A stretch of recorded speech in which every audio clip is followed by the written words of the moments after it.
I am the Tofu Golem. Please enjoy the video. You start by confirming your phone supports 5G NR and the carrier's band set. This matters because older radios won't register. Once verified, grab your IMEI and ICSID and make sure your account is active with the carrier. If you have a physical SIM, remove it carefully.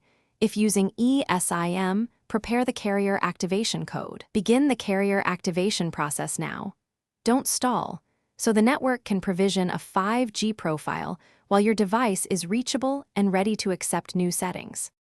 Next, initiate provisioning through the carrier portal or an agent and request the specific 5G TM SIM/profile. This ensures correct authentication and slice mapping. Once the profile arrives, install APN and IMS settings exactly as provided. Mistakes here block voice or data.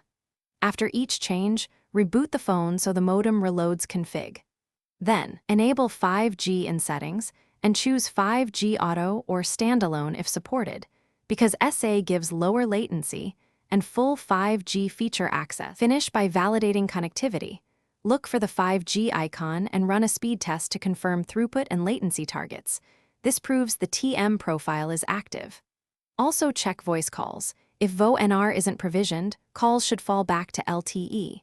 If you don't get 5G, toggle airplane mode, reinsert SIM or re-download the eSIM profile and request reprovisioning.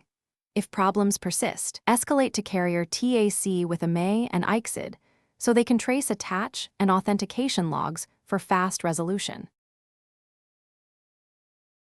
Thanks for watching. Consider subscribing if we helped you today.